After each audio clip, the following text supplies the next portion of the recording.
สวัสดีครับทุกคนขอขอบคุณมากครับที่สละเวลามารับชมวิดีโอนี้คุณอาจจะผ่านมาเจอวิดีโอนี้โดยบังเอิญหรือเพื่อนของคุณเนี่ยอาจจะส่งวิดีโอนี้มาให้แต่ไม่ว่าคุณจะเจอวิดีโอนี้ได้ยังไงก็ตามครับสิ่งที่สำคัญที่สุดก็คือตอนนี้คุณกำลังรับชมวิดีโอที่จะทำให้ชีวิตของคุณไม่เหมือนเดิมอีกต่อไปครับเพราะในวิดีโอนี้เนี่ยผมจะช่วยดึงคุณออกมาจากวงจรของการหาเงินแบบเดิมๆผมจะทำให้คุณเนี่ยไม่ต้องวิ่งตามเงินอีกต่อไปเลยครับเพราะผมเข้าใจครับผมรู้ดีว่าตอนนี้เนี่ยมีหลายคนที่กำลังต้องเสียเวลาของการใช้ชีวิตไปกับการทำงานอย่างหนักเพื่อหาเงินครับต้องตื่นแต่เช้าตี 5บ้าง6 โมงบ้างแล้วฝ่ารถติดอีกเป็นชั่วโมงไปจนถึงที่ทำงานแล้วก็นั่งติดแงกอยู่ในออฟฟิศเป็นวันๆจนถึงเย็นครับบางคนเนี่ยยังต้องทำ OT ต่ออีกนะครับกว่าจะได้กลับบ้านก็ดึกครับไม่มีเวลาจะไปทำในสิ่งที่อยากทำไม่มีเวลาจะไปในที่ที่อยากไป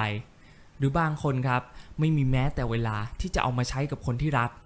แล้วก็ต้องเป็นแบบนี้นะครับไปทุกวันจนรู้ตัวอีกทีเนี่ยคุณก็แก่แล้วครับถึงตอนนั้นครับคุณอาจจะมีเงินเก็บมากก็จริงแต่สิ่งที่เงินของคุณเนี่ยไม่สามารถจะซื้อได้แล้วก็คือเวลาครับคุณเสียเวลาและโอกาสในชีวิตของคุณไปมากกับการทำงานอย่างหนักเพื่อหาเงินครับจนคุณเนี่ยแทบจะไม่ได้ใช้ชีวิตเป็นของตัวเองเลยแต่ผมเข้าใจครับว่าทำไมคุณถึงต้องทำแบบนั้นในยุคที่ค่าครองชีพมันสูงขึ้นเรื่อยๆยังไม่มีทีท่าว่าจะหยุดนะครับคุณจำเป็นที่จะต้องทำงานอย่างหนักเพื่อให้มีรายได้มากพอกับค่าใช้จ่ายครับถ้าไม่ทำคุณก็อยู่ไม่รอดครับแต่ถ้าผมบอกว่ามันมีวิธีที่ดีกว่าล่ะครับในวิดีโอนี้ครับผมมีวิธีการหาเงินรูปแบบใหม่มานำเสนอครับเป็นวิธีที่คุณเนี่ยไม่จำเป็นที่จะต้องเสียเวลาออกไปทำงานเลยครับแต่มันสามารถทำรายได้ให้กับคุณมากถึง 100,000 บาทต่อเดือนครับและที่สำคัญคุณไม่จำเป็นที่จะต้องลงทุนเลยแม้แต่บาทเดียวและไม่ต้องไปเสี่ยงเหมือนหุ้นหรือบิตคอยที่ในวันนี้เนี่ยคุณมีทุกอย่าง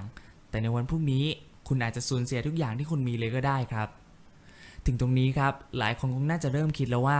ไอสิ่งที่ผมพูดไปเนี่ยมันจริงหรือเปล่ามันฟังดูโอเวอร์เกินไปไหมทำได้แบบนั้นจริงๆเหรอจะมันหลอกอะไรกันหรือเปล่าแต่ผมเข้าใจนะครับที่คุณจะยังไม่เชื่อผมเข้าใจครับที่คุณจะสงสัยแต่ผมอยากจะขอครับให้คุณลองพักความสงสัยของคุณเอาไว้ก่อนแล้วลองตั้งใจฟังคำถามนี้จากผมดีๆครับผมจะถามคุณว่าถ้าทุกสิ่งที่ผมได้พูดไปเนี่ยมันเป็นเรื่องจริงคุณสามารถทำได้แบบนั้นจริงๆแต่คุณเนี่ยเลือกที่จะไม่รับฟังผมคุณเลือกที่จะปิดวิดีโอนี้ไปคุณจะเสียดายไหมครับแน่นอนครับว่าการที่โอกาสมาอยู่ตรงหน้าแล้วเนี่ยคุณเลือกที่จะไม่คว้ามันเอาไว้คุณเลือกที่จะปล่อยให้มันหลุดมือไปเป็นใครก็เสียดายครับเพราะฉะนั้นครับนี่คือสิ่งที่ผมอยากจะผมจะขอให้คุณเนี่ยเปิดใจครับรับฟังผมจนจบวิดีโอนี้แล้วเดี๋ยวเราจะมาพิสูจน์ไปด้วยกันครับว่าไอ้ที่ผมพูดไปทั้งหมดเนี่ยมันเป็นเรื่องจริงคุณสามารถทำได้แบบนั้นจริงๆครับสำหรับตอนนี้ครับผมได้เกริ่นไปประมาณหนึ่งแล้วนะครับว่าเราจะมาพูดถึงอะไรกันถ้าตอนนี้ครับทุกคนพร้อมแล้วเราไปเริ่มกันเลยดีกว่าครับทุกคนครับผมขอแนะนำให้รู้จัก Friendship Wallet ครับ Friendship Wallet คืออะไร Friendship Wallet เนี่ยเป็นแอปพลิเคชันครับสำหรับโทรศัพท์มือถือที่ใช้ระบบปฏิบัติการแบบ Android แอปพลิเคชันตัวนี้นะครับเป็นแอปพลิเคชันหาเงินครับที่จะทำให้คุณเนี่ยมีเงินเข้ามาใช้แบบฟรีๆเลยครับเพียงแค่คุณโหลดแอปตัวนี้เอาไว้บนมือถือของคุณเท่านั้นครับผมรู้ครับว่าคุณอาจจะเคยได้ยินคำกล่าวที่เขาว่าไม่มีอะไรในโลกที่ได้มาแบบฟรีๆคุณก็เลยเกิดคำถามครับว่ามันจะไปมีได้ยังไงล่ะไอแอปพลิเคชันที่จะให้เงินเราใช้แบบฟรีๆเนี่ยเดี๋ยวผมจะอธิบายให้ฟังครับแต่ก่อนอื่นเนี่ยผมต้องขอถามคุณก่อนครับว่าคุณเนี่ยเคยเสียเงินให้กับการใช้งาน Facebook Google หรือ YouTube หรือเปล่าครับคงจะไม่ใช่ไหมครับก็นี่ไงครับก็แปลว่าของฟรีเนี่ยมันมีอยู่จริงครับแต่ถึงคุณจะใช้งานเว็บไซต์ของพวกเขาแบบฟรีๆนะครับแต่พวกเขาก็ไม่ได้ขาดทุนเลยครับก็อย่างที่ทุกคนรู้กันครับว่าบริษัทยักษ์ใหญ่เหล่านี้เนี่ยเขาก็ทำรายได้มหาศาลในแต่ละปีโดยที่คุณเนี่ยไม่ได้เสียเงินให้กับเขาเลยแล้วเขาทำได้ยังไงล่ะครับคำตอบสำหรับคำถามนี้เนี่ยก็คือโฆษณาครับเวลาที่คุณเข้าไปใช้งานเว็บไซต์เหล่านี้เนี่ยคุณมักจะเห็นโฆษณาใช่ไหมครับอาจจะเป็นแผ่นสี่เหลี่ยมเล็กๆอาจจะเป็นคลิปวิดีโอสั้นๆแต่โฆษณาพวกนี้แหละครับทางเว็บไซต์เองเนี่ยเขาไม่ได้ใส่เข้าไปแบบไม่มีเหตุผลนะครับแต่เขาใส่เข้าไปเพราะว่าบริษัทสินค้าเจ้าของโฆษณาเนี่ย เขาจ่ายเงินให้กับเว็บไซต์เพื่อที่ทางเว็บไซต์เนี่ยจะได้เอาโฆษณาสินค้าของบริษัทเขาไปโปรโมทครับสรุปง่ายๆก็คือเว็บไซต์เหล่านี้เนี่ยเขาสร้างรายได้จากการให้พื้นที่ในการโฆษณากับบริษัทสินค้าครับทำให้เขาเนี่ยไม่ต้องเก็บเงินค่าบริการจากคุณและทำให้คุณได้ใช้บริการเว็บไซต์ของเขาแบบฟรีๆครับและสิ่งที่บริษัทสินค้าเขาได้ตอบแทนจากการลงทุนในช่องทางนี้ครับก็คือลูกค้าที่มาจากเว็บไซต์นี่แหละครับเพราะเวลาที่เว็บไซต์เหล่านี้เนี่ยเขาเอาโฆษณาไปโปรโมทครับก็จะมีผู้ใช้งานเว็บไซต์ส่วนหนึ่งที่ผ่านมาเห็นโฆษณาแล้วรู้สึกสนใจในสินค้าหรือบริการแล้วเขาก็ตัดสินใจซื้อครับทำให้บริษัทสินค้าเองเนี่ยเขาเกิดรายได้นั่นเองครับแต่ทั้งนี้ทั้งนั้นครับระบบนี้เนี่ยมันมีอยู่2ปัญหาด้วยกันข้อแรกก็คือคนที่เห็นโฆษณาส่วนใหญ่เนี่ยไม่มีเงินซื้อสินค้าครับหรือไม่มีความสนใจในสินค้าทำให้โฆษณาพวกนี้เนี่ยกลายเป็นแค่ตัวสร้างความรำคาญเท่านั้นครับและข้อต่อมาเนี่ยเป็นผลที่เกี่ยวเนื่องกันครับเนื่องจากไม่มีเงินซื้อสินค้าไม่มีความสนใจในสินค้าแล้วเนี่ยทำให้บริษัทเจ้าของสินค้าครับเขาเปลืองงบประมาณไปใช้กับการโฆษณาที่ไม่เกิดผลนั่นเองและด้วยเหตุนี้นะครับทำให้แอปพลิเคชัน Friendship Wallet ของเราเนี่ยถูกสร้างขึ้นมาเพื่อแก้ไข2ปัญหานี้ครับสิ่งที่แอปนี้ทำนะครับก็คือเอารายได้จากการโชว์โฆษณาเนี่ยไปแบ่งให้กับคนดูครับทำให้คุณเนี่ยมีเงินเข้ามาทุกครั้งที่คุณเห็นโฆษณาและพอเวลาผ่านไปครับคุณสะสมเงินของคุณได้เยอะขึ้นคุณก็มีกำลังทรัพย์ที่จะซื้อครับแล้วเมื่อคุณเห็นโฆษณาบ่อยขึ้นโดยที่คุณเองเนี่ยเต็มใจคุณก็หมดความรำคาญครับนั่นทำให้คุณเนี่ยมีโอกาสที่จะซื้อสินค้าเพิ่มขึ้นด้วยครับทำให้บริษัทสินค้าเองครับเขาก็มีโอกาสที่จะสร้างรายได้เพิ่มขึ้นเช่นเดียวกันก็นับได้ว่าเป็นชัยชนะที่เกิดขึ้นกับทั้งสองฝ่ายอย่างแท้จริงครับก็สำหรับตอนนี้นะครับคุณน่าจะเข้าใจประมาณนึงแล้วแหละว่าเว็บไซต์ต่างๆเนี่ยเขาใช้โฆษณามาสร้างรายได้ได้ยังไงเดี๋ยวต่อจากนี้ครับผมจะให้คุณดูว่าแอปพลิเคชัน Friendship Wallet เนี่ยใช้โฆษณามาสร้างรายได้ให้กับคุณได้ยังไงอย่างที่ผมได้อธิบายไปข้างต้นครับการที่คุณจะสร้างรายได้จากโฆษณาเนี่ยคุณจำเป็นที่จะต้องเห็นโฆษณาก่อนครับแล้ววิธีที่ Friendship Wallet เนี่ยแสดงโฆษณาให้คุณเห็นก็คือบนหน้าจอล็อกมือถือของคุณครับทุกครั้งเนี่ยที่คุณเปิดใช้งานมือถือของคุณคุณก็จะเห็นโฆษณาที่มาจากบริษัทสินค้าที่เขาจ่ายเงินให้กับแอปของเราครับก็จะทำให้บริษัทของเราเนี่ยเกิดรายได้ครับแล้วเราก็จะเอารายได้นั้นมาแบ่งให้กับคุณทำให้ทุกครั้งที่คุณเปิดใช้งานโทรศัพท์มือถือของคุณก็เกิดรายได้นั่นเองครับแล้วเพราะอะไรเราถึงต้องเอารายได้ของเราเนี่ยไปแบ่งให้กับคุณด้วยนะครับเหตุผลนั้นง่ายนิดเดียวครับถ้าสมมุติว่าเราเนี่ยไม่ยอมจ่ายนะครับก็คงไม่มีใครที่ไหนเขายอมให้เราเอาโฆษณาไปแปะบนหน้าจอมือถือของเขาให้มันรำคาญตาหรอกจริงไหมครับแล้วถ้าเป็นอย่างนั้นครับเราก็จะไม่เกิดรายได้เพราะฉะนั้นเนี่ยการที่เรายอมแบ่งรายได้ของเราส่วนหนึ่งให้กับคุณเท่ากับว่าเป็นการที่เราทั้งสองฝ่ายเนี่ยได้สร้างรายได้ไปพร้อมๆกันครับมากันที่คำถามครับที่หลายคนเนี่ยน่าจะกำลังคิดกันอยู่ก็คือคุณจะมีรายได้เท่าไหร่จากการใช้งานมือถือของคุณในทุกๆวันคือผมต้องขอบอกก่อนนะครับว่ารายได้ที่คุณจะได้จากแอปของเราเนี่ยมันขึ้นอยู่กับหลายปัจจัยด้วยกันครับไม่ว่าจะเป็นคุณอายุเท่าไหร่คุณอยู่ที่ไหนคุณใช้มือถือของคุณบ่อยแค่ไหน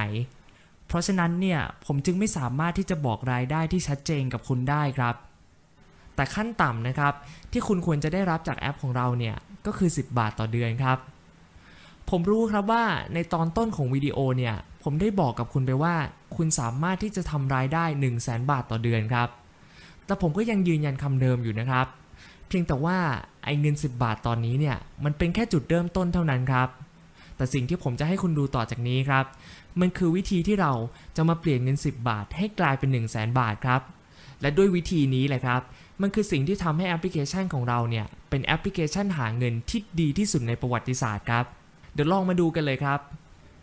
สิ่งแรกเนี่ยที่คุณต้องเข้าใจก่อนเลยนะครับก็คือเงินเนี่ยไม่ว่าจะมากหรือจะน้อยมันก็มีมูลค่าในตัวเองครับเงินน้อยๆเนี่ยพอเอามารวมกันเข้าก็กลายเป็นเงินมากได้ครับลองสมมุตินะครับถ้าคุณเนี่ยได้รับเงิน10 บาทจากทุกคนบนโลกคุณจะมีเงินอยู่ที่ราวๆ 73,000 ล้านบาทครับเยอะใช่ไหมครับนี่แค่รวมจากคนละ10 บาทเองนะครับหลายคนนะครับทำงานเป็นพันชาติก็ยังไม่ได้เท่านี้เลยครับแล้วผมเอาเรื่องนี้มาบอกคุณทำไม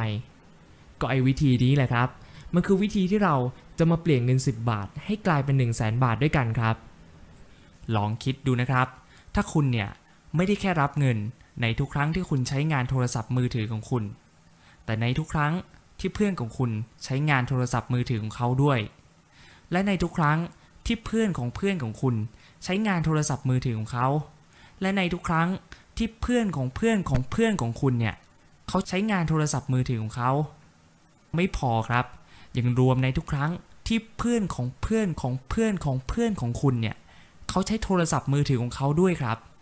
คุณจะมีเงินเยอะแค่ไหนลองคิดดูนะครับ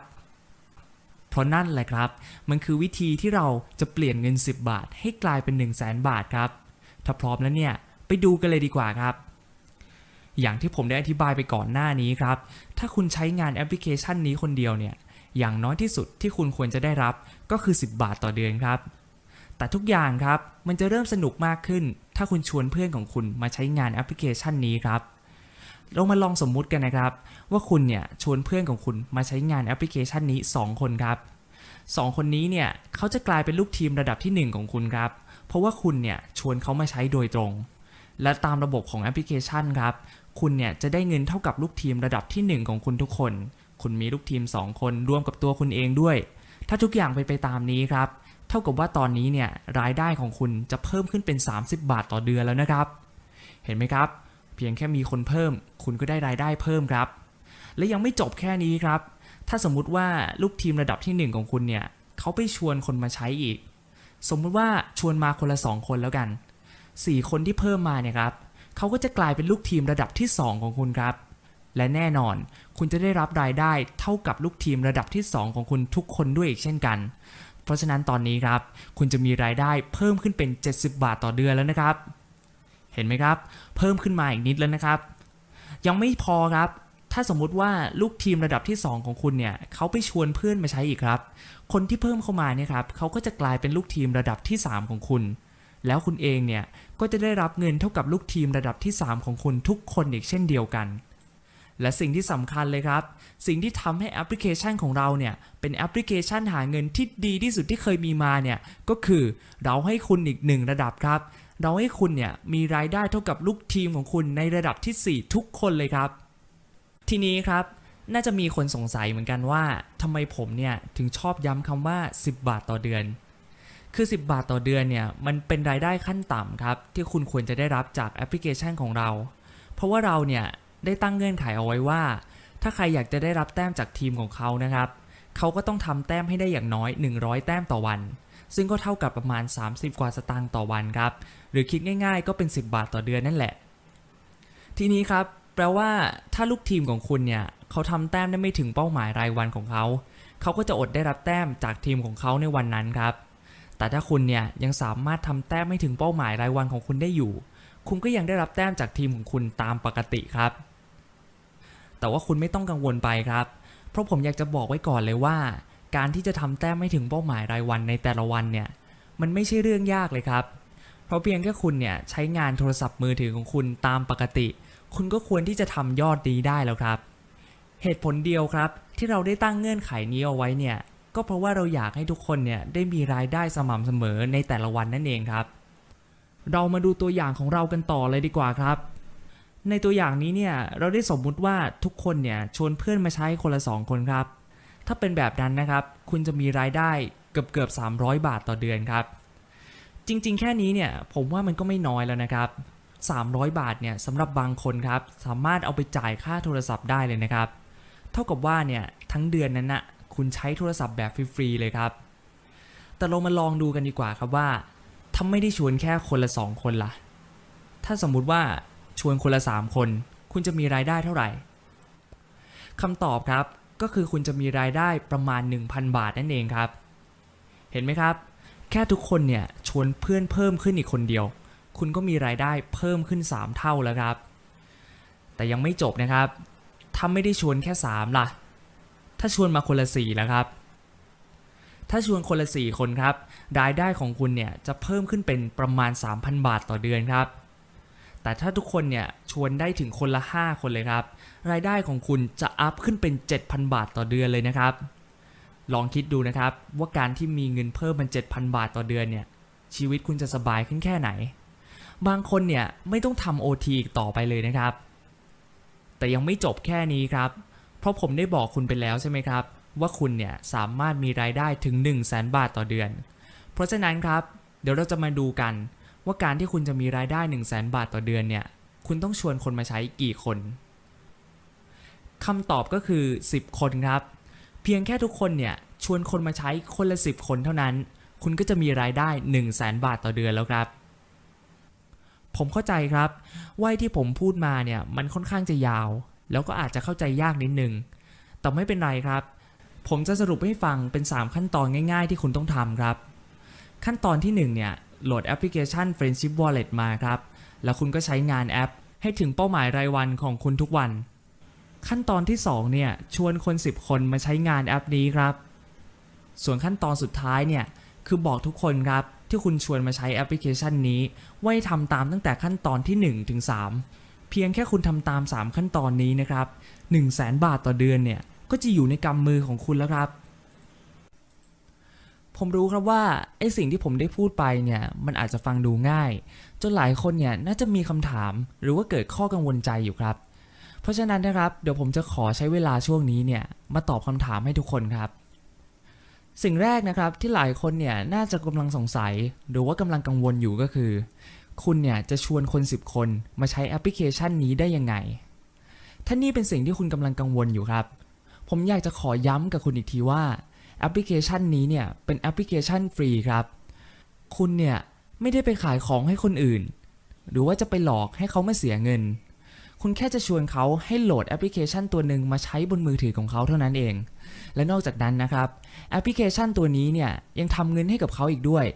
แปลว่าการที่คุณชวนเขามาใช้แอปนี้ครับคุณกำลังมอบเงินฟรีๆให้เขาใช้ตลอดชีวิตของเขาคุณคิดว่าการที่คุณเนี่ยจะชวนคน10คนให้มารับเงินแบบฟรีๆเนี่ยมันจะยากแค่ไหนกันล่ะครับมีคนอยู่มากครับที่เขากำลังต้องลำบากกับการหาเงินเพราะฉะนั้นครับการที่คุณแนะนำแอปนี้ให้เนี่ยเท่ากับว่าคุณกำลังช่วยเขาอยู่ครับและถ้าสมมุติว่าคุณเป็นคนที่มีเพื่อนน้อยหรือว่าไม่มีเพื่อนเลยครับในกรณีนี้นะครับอินเทอร์เน็ตเนี่ยเป็นเพื่อนของคุณครับในยุคสมัยที่โซเชียลมีเดียครองโลกอยู่เนี่ยคุณสามารถติดต่อกับใครก็ได้ทั่วโลกเพียงแค่คุณมีอินเทอร์เน็ตเท่านั้นครับคุณอาจจะโพสต์ในกลุ่ม Facebook หรือว่าอาจจะสร้างกระทู้ในพันทิปอาจจะทำวิดีโอลง YouTube หรือว่าโพสต์ใน Twitter Instagram หรือจะเปิดสัมมนาสอนเองเลยคุณก็ทำได้ครับมันมีวิธีอยู่มากครับคุณเนี่ยแค่ต้องลงมือทำเท่านั้นเองผมรับประกันได้ครับว่าแค่คุณตั้งใจเนี่ยสัปดาห์เดียวเท่านั้นครับคุณก็หาได้แล้วครับ10คนโดยที่คุณเนี่ยไม่ต้องออกจากบ้านของคุณเองเลยด้วยซ้ำมากันที่เรื่องสุดท้ายครับที่ผมอยากจะพูดในหัวข้อนี้ก็คือถ้าสมมุติว่าคุณเพิ่งเริ่มใช้งานแอปนี้เนี่ยแล้วคุณเนี่ยกำลังชวนคนอื่นอยู่ทีมของคุณเนี่ยก็น่าจะยังเล็กอยู่ใช่ไหมครับรายได้ของคุณเนี่ยก็น่าจะยังไม่มากเพราะฉะนั้นครับมันอาจจะทำให้ชวนคนอื่นลำบากนิดนึงแต่พอคุณมีทีมที่ใหญ่ขึ้นแล้วเนี่ยรายได้ของคุณก็จะมากขึ้นตอนนั้นครับทำให้คุณเนี่ยสามารถชวนคนอื่นได้ง่ายขึ้นเพราะฉะนั้นครับสิ่งที่ผมอยากจะแนะนำกับคุณตอนนี้ก็คือถ้าคุณเพิ่งเริ่มใช้งานแอปพลิเคชันนี้และคุณกำลังชวนคนอื่นอยู่คุณควรจะให้เขาดูรายได้ของคนอื่นที่ประสบความสำเร็จแล้วครับภายในแอปพลิเคชันของเราเนี่ยมันจะมีหน้าหนึ่งครับเป็นหน้าเรียงลำดับรายได้ของทุกคนผมแนะนำว่าให้คุณเนี่ยให้เพื่อนของคุณดูหน้านี้ไปก่อนครับพอรายได้ของคุณมากขึ้นแล้วเนี่ยคุณค่อยให้เขาดูรายได้ของคุณพอทำแบบนี้ครับจะทำให้คุณชวนคนอื่นได้ง่ายขึ้นเยอะเลยครับเรามากันที่เรื่องต่อไปครับที่หลายคนเนี่ยน่าจะกำลังกังวลอยู่ก็คือคุณจะรู้ได้ยังไงว่าเพื่อนของคุณเนี่ยเขาจะไปชวนคนอื่นต่อตามกลยุทธ์ของแอปพลิเคชันนี้คุณไม่ต้องห่วงเลยครับสำหรับเรื่องนี้เนี่ยนับว่าเป็นหน้าที่สำคัญที่สุดของวิดีโอนี้เลยก็ว่าได้ครับเพราะฉะนั้นครับผมจะขอให้คุณตั้งใจฟังสิ่งที่ผมจะพูดดีๆครับคุณไม่ควรที่จะไปชวนคนอื่นมาใช้แอปนี้เพียงแค่เพราะว่าเขาเป็นเพื่อนของคุณครับเพราะถ้าคุณทำแบบนั้นนะครับถึงเพื่อนของคุณเนี่ยเขาจะโหลดแอปพลิเคชันนี้มาก็ตามแต่ว่าแป๊บเดียวเนี่ยเดี๋ยวเขาก็ลบออกไปแล้วครับหรืออย่างมากนะครับถ้าเขาไม่ลบเขาก็ไม่ชวนคนอื่นต่อครับเพราะว่าเขาไม่ได้สนใจในแอปพลิเคชันนี้จริงๆแต่เขาแค่โหลดมาเพราะเห็นว่ามันเป็นสิ่งที่เพื่อนแนะนำมาก็เท่านั้นเองครับคุณควรจะไปชวนคนที่เขาต้องการเงินจริงๆครับแล้วก็สอนเขาทุกอย่างเกี่ยวกับกลยุทธ์ของแอปพลิเคชันนี้ เพราะถ้าคุณทำแบบนี้เนี่ยคุณก็จะได้คนที่เขาสนใจในแอปพลิเคชันนี้จริงๆเหมือนกับคุณและเขาจะทำในสิ่งที่คุณทำครับเขาจะไปชวนคนอื่นต่อเพราะเขาเข้าใจดีครับว่าการที่เขาเนี่ยไปชวนคนอื่นมาใช้แอปนี้เพิ่มก็จะทำให้เขามีรายได้มากขึ้นด้วยครับและสิ่งหนึ่งนะครับที่คุณควรจะเข้าใจก็คือเมื่อคุณโหลดแอปพลิเคชันมาแล้วเนี่ยคุณจะกลายเป็นหัวหน้าทีมทันทีครับแล้วมันก็จะเป็นหน้าที่ของคุณในการที่จะสร้างทีมของคุณขึ้นมาและสอนให้ลูกทีมของคุณทุกคนเข้าใจตรงกันเพื่อที่ทีมของคุณจะสามารถสร้างรายได้ที่มากที่สุดครับหรือสรุปง่ายๆก็คือคุณเนี่ยต้องทำงานกันเป็นทีมครับผมแนะนำครับว่าให้คุณสร้างแชทกลุ่มขึ้นมาสำหรับทีมของคุณอาจจะเป็นเฟซกลุ่มก็ได้อาจจะเป็นไลน์กลุ่มก็ได้เพื่อที่คุณเนี่ยจะได้ติดตามผลงานของทุกคนได้ครับและทุกคนในทีมของคุณเนี่ยก็จะได้สามารถช่วยเหลือกันได้ถ้าคุณทำแบบนี้นะครับผมรับรองได้เลยว่าคุณเนี่ยจะต้องประสบความสำเร็จแน่นอนครับและอย่าลืมครับว่าคุณเนี่ยยังมีวิดีโอนี้อยู่ครับคุณไม่จำเป็นที่จะต้องไปนั่งอธิบายทุกอย่างเกี่ยวกับแอปพลิเคชันนี้ให้ลูกทีมของคุณทุกคนฟังเพียงแค่คุณเนี่ยส่งวิดีโอนี้ไปให้เขาเท่านั้นครับแล้วเดี๋ยวผมเนี่ยจะอธิบายทุกอย่างให้เขาฟังเองเพียงแค่นี้ครับการสอนลูกทีมของคุณเนี่ยก็กลายเป็นเรื่องง่ายๆแล้วครับและเรื่องสุดท้ายครับที่ผมอยากจะแนะนำในหัวข้อนี้ก็คืออย่าไปชวนคนที่เขารวยอยู่แล้วครับเพราะว่าคนกลุ่มนี้เนี่ยส่วนใหญ่แล้วเขาไม่สนใจในแอปประเภทนี้ครับทุกอย่างครับมันจะง่ายขึ้นเยอะเลยครับถ้าคุณไปชวนคนที่เขาต้องการเงินจริงๆซึ่งผมเนี่ยรับประกันได้เลยว่าคนกลุ่มนี้เนี่ยเขามีเยอะกว่าคนที่รวยอยู่แล้วมากเลยครับมากันที่เรื่องต่อไปครับ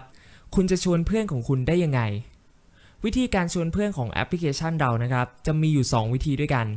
วิธีแรกก็คือรหัสเชิญครับ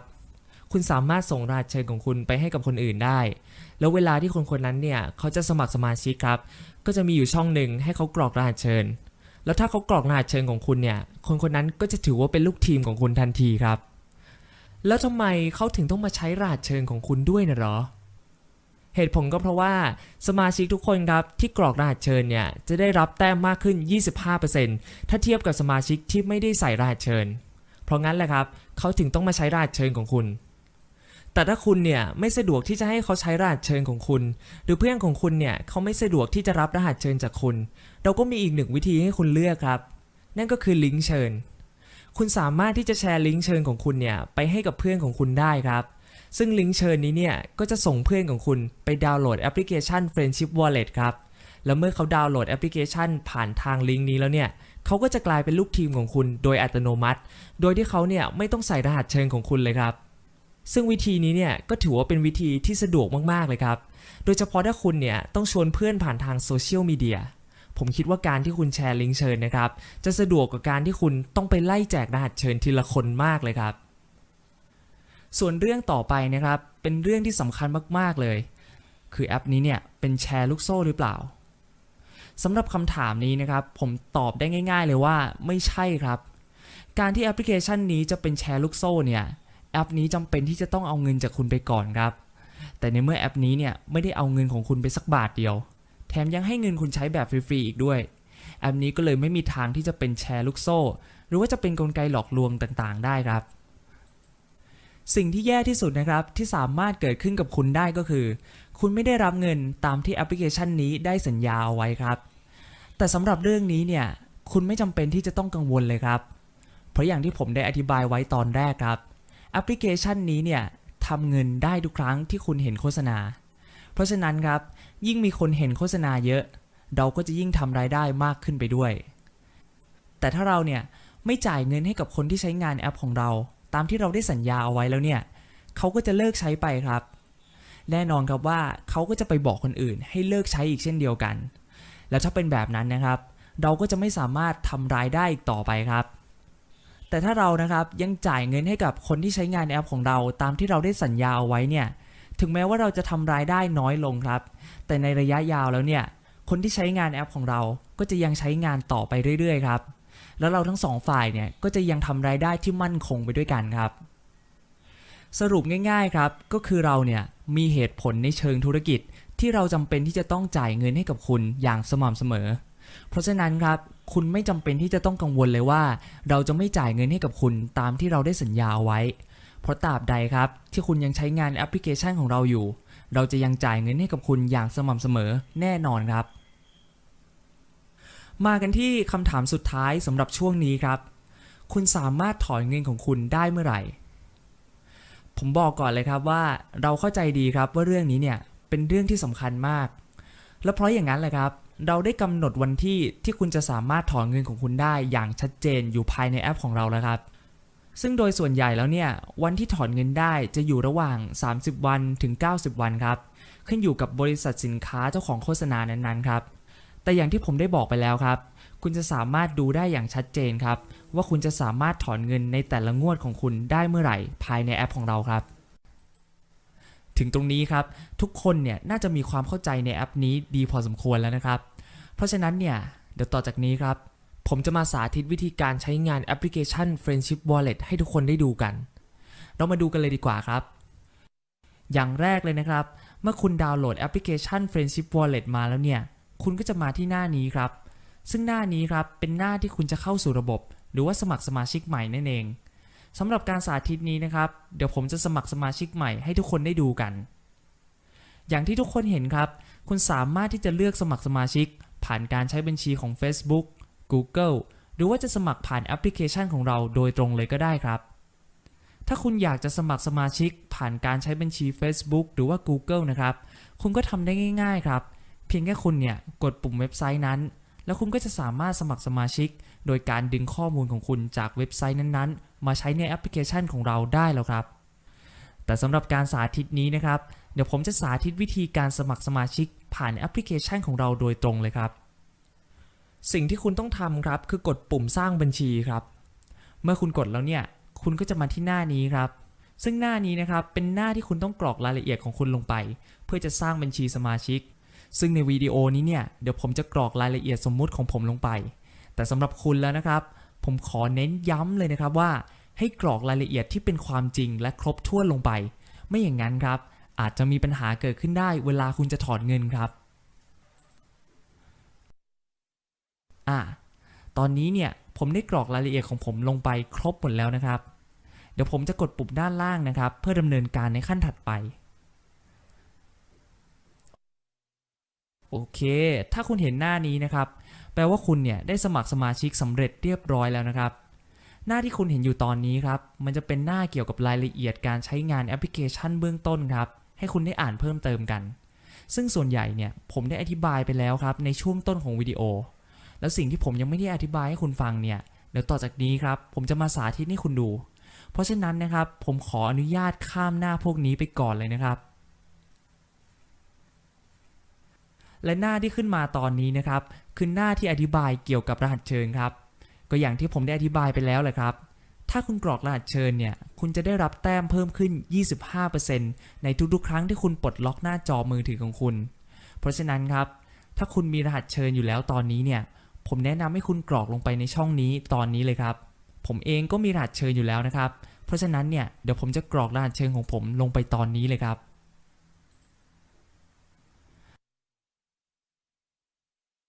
และถ้าคุณเห็นข้อความนี้นะครับแปลว่าคุณเนี่ยได้ใส่รหัสเชิญสำเร็จเรียบร้อยแล้วครับ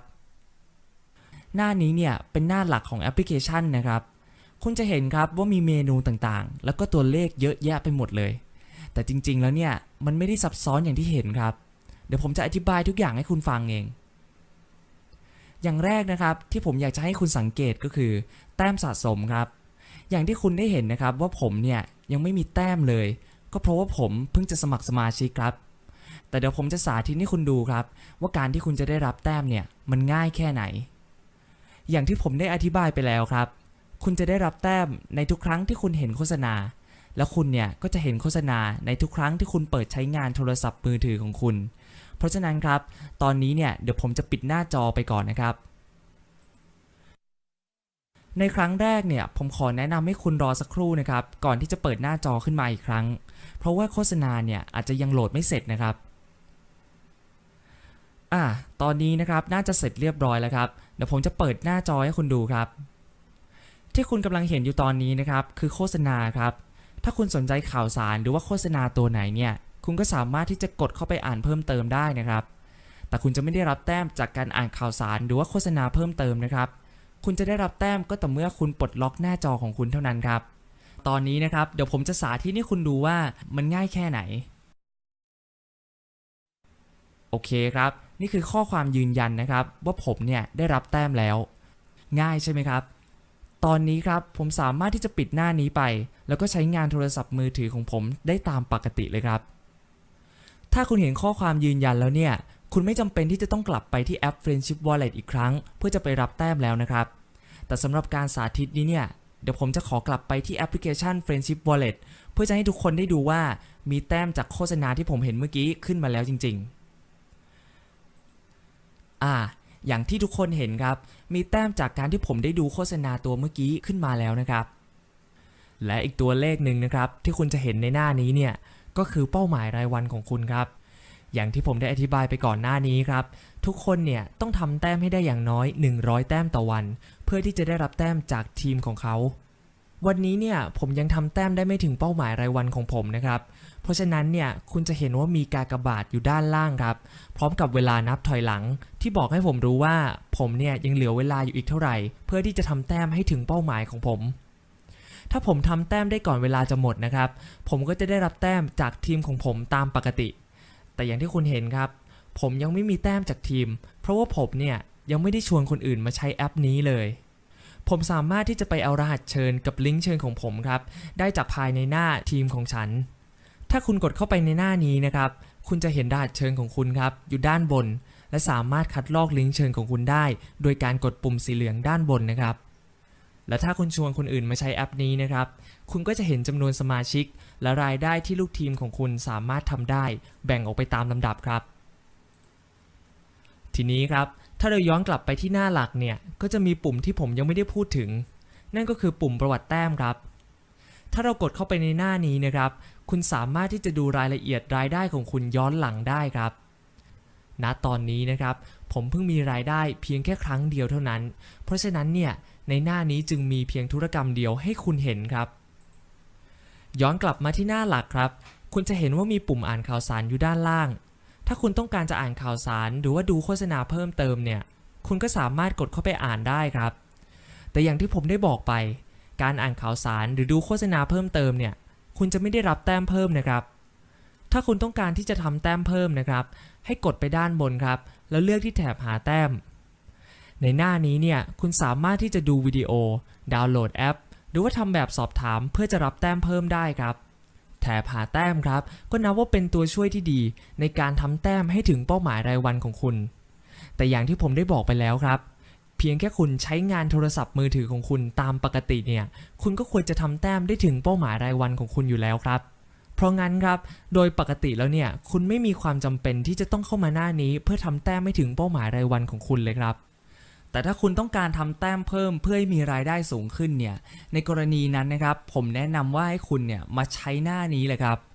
แล้วไม่ควรที่จะเปิดปิดหน้าจอมือถือของคุณมากกว่าปกติเพียงเพราะต้องการจะได้รับแต้มเพิ่มนะครับเพราะคุณไม่สามารถทำได้ครับเนื่องจากแอปพลิเคชันของเราเนี่ยได้จำกัดจำนวนครั้งที่โทรศัพท์มือถือ1เครื่องจะได้รับแต้มจากการเปิดปิดหน้าจอใน1วันครับเราได้ตั้งระบบนี้ขึ้นมาครับเพื่อปกป้องบริษัทเจ้าของโฆษณาที่เขาจ่ายเงินให้กับเราครับเราไม่ต้องการให้ผู้ใช้งานแอปของเราเนี่ยเอาแต่เปิดปิดหน้าจอมือถือทั้งวันเพียงเพราะอยากได้รับแต้มครับเพราะฉะนั้นครับถ้าคุณต้องการที่จะหาแต้มเพิ่มเพื่อให้มีรายได้ที่สูงขึ้นเนี่ยคุณควรจะมาใช้หน้าหาแต้มเพิ่มภายในแอปของเราเท่านั้นครับและสำหรับตอนนี้นะครับเดี๋ยวผมจะสาธิตให้คุณดูว่าการที่คุณจะได้รับแต้มจากหน้านี้เนี่ยมันง่ายแค่ไหนถ้าคุณกดไปที่ปุ่มแรกนะครับก็จะมีวิดีโอขึ้นมาครับแล้วพอวิดีโอจบแล้วเนี่ยคุณก็จะได้รับแต้มครับง่ายใช่ไหมครับแต่ผมขอบอกไว้ก่อนนะครับว่าบางครั้งเนี่ยวิดีโออาจจะยังไม่พร้อมครับในกรณีนั้นเนี่ยให้คุณรอประมาณ 10-15 วินาทีแล้วค่อยลองใหม่อีกทีนะครับและถ้าคุณลองกดไปที่ปุ่มอื่นนะครับก็จะมีวิธีอื่นๆอีกที่คุณจะได้รับแต้มจากหน้านี้ครับเดี๋ยวคุณลองเข้ามาดูหน้าพวกนี้ทีหลังนะครับสำหรับหน้าต่อไปนะครับคือหน้าเรียงลำดับรายได้ที่ผมเคยพูดถึงไว้ก่อนหน้านี้ครับในหน้านี้นะครับคุณจะเห็นรายได้ของทุกคนเรียงกันอยู่ตามวันเดือนหรือว่าตลอดกาลครับและอย่างที่ผมได้บอกไปก่อนหน้านี้ครับถ้าคุณเพิ่งเริ่มใช้งานแอปพลิเคชันนี้และคุณกำลังชวนคนอื่นอยู่ผมแนะนำให้คุณเปิดหน้านี้ให้เขาดูไปก่อนครับ ให้เขาได้เห็นรายได้ของคนที่ประสบความสำเร็จแล้วจากการใช้แอปพลิเคชันนี้ครับและอีกอย่างนะครับที่ผมอยากจะให้คุณสังเกตก็คือด้านบนเนี่ยคุณสามารถที่จะเปลี่ยนอัตราแลกเปลี่ยนได้ครับถ้าสมมุติว่าคุณอยากจะดูรายได้ของคุณเป็นเงินบาทคุณก็สามารถดูได้ครับแต่ผมอยากจะขอเตือนคุณเอาไว้ก่อนนะครับว่าถ้าคุณเปลี่ยนแปลงอัตราแลกเปลี่ยนให้กลายเป็นเงินสกุลอื่นที่ไม่ใช่เงินสหรัฐแล้วเนี่ยรายได้ของคุณอาจจะขึ้นลงวันต่อวันเพราะการเปลี่ยนแปลงในอัตราแลกเปลี่ยนได้ครับเพราะว่ารายได้ทั้งหมดของคุณเนี่ยจะถูกคำนวณเป็นเงินสหรัฐครับหน้าต่อไปนะครับจะเป็นหน้าของการถอนเงินครับคุณสามารถดูรายได้ของคุณรวมถึงวันที่ที่คุณสามารถถอนเงินได้ในหน้านี้เลยครับถ้าสมมุติว่าคุณเนี่ยมีรายได้ที่สามารถถอนได้ในวันนี้แล้วคุณอยากจะถอนเงินของคุณเนี่ยคุณก็สามารถเลือกวิธีถอนเงินได้จากปุ่มด้านล่างนะครับสมมุติว่าผมเนี่ยอยากจะโอนเงินเข้าธนาคารผมก็แค่ต้องเลือกปุ่มโอนเข้าธนาคารนะครับในหน้านี้ครับผมสามารถที่จะกรอกข้อมูลธนาคารของผมแล้วก็ถอนเงินได้เลยครับรายละเอียดค่าธรรมเนียมนะครับรวมทั้งวันที่คุณจะได้รับเงินเนี่ยอยู่ตรงนี้ครับมากันที่หน้าสุดท้ายครับในหน้านี้เนี่ยเป็นหน้าที่คุณจะสามารถเลือกภาษาสำหรับใช้งานแอปพลิเคชันได้ครับแอปพลิเคชัน Friendship Wallet นะครับสามารถใช้งานได้ในหลายประเทศทั่วโลกครับและรองรับหลายภาษาด้วยกันเพราะฉะนั้นเนี่ยคุณสามารถที่จะชวนเพื่อนของคุณหรือคนอื่นที่อยู่ต่างประเทศได้นะครับมากันที่ปุ่มต่อไปที่คุณเห็นในหน้านี้ครับคือปุ่มเปิดปิดโฆษณาหน้าจอครับผมแนะนำนะครับว่าให้คุณเปิดเอาไว้แบบนี้แหละครับคุณจะได้รับแต้มโดยอัตโนมัติทุกครั้งที่คุณเปิดใช้งานโทรศัพท์มือถือของคุณด้านล่างของปุ่มนี้นะครับคือปุ่มใส่รหัสเชิญครับถ้าคุณยังไม่ได้กรอกรหัสเชิญเนี่ยคุณสามารถที่จะกดปุ่มนี้แล้วก็ใส่รหัสเชิญในหน้าต่อไปได้เลยครับส่วนใต้ปุ่มนี้นะครับคือปุ่มวิธีการใช้งานครับถ้าคุณกดปุ่มนี้นะครับคุณสามารถที่จะเข้าไปดูวิธีการใช้งานแอปพลิเคชันที่ผมได้ข้ามไปตอนต้นของการสาธิตนี้ได้ครับแต่ถ้าคุณดูแล้วยังมีคำถามอยู่เนี่ยคุณก็สามารถกดปุ่มคำถามที่พบบ่อยเพื่อที่คุณจะดูคำตอบสำหรับคำถามที่พบบ่อยได้ครับในหน้านี้เนี่ยผมได้ให้คำตอบสำหรับทุกคำถามอย่างละเอียดแล้วครับรวมทั้งคำถามที่ผมไม่ได้พูดถึงในวิดีโอนี้ด้วยเพราะฉะนั้นครับผมแนะนำให้ทุกคนเข้าไปอ่านหน้านี้นะครับและต่อไปครับคุณจะเห็นปุ่มการแจ้งเตือนถ้าหากว่าทีมงานของเราเนี่ยจำเป็นที่จะต้องติดต่อคุณด้วยเหตุใดเหตุหนึ่งก็ตามคุณจะเห็นข้อความจากเราภายในหน้านี้ครับและสุดท้ายนะครับถ้าคุณยังมีคำถามอื่นอยู่เนี่ยหรือว่าอยากจะติดต่อเราเรื่องการโฆษณาคุณสามารถที่จะใช้ปุ่มติดต่อเราเพื่อส่งอีเมลหาเราได้ครับแล้วทีมงานของเราเนี่ยจะรีบตอบกลับหาคุณโดยเร็วที่สุดเลยนะครับ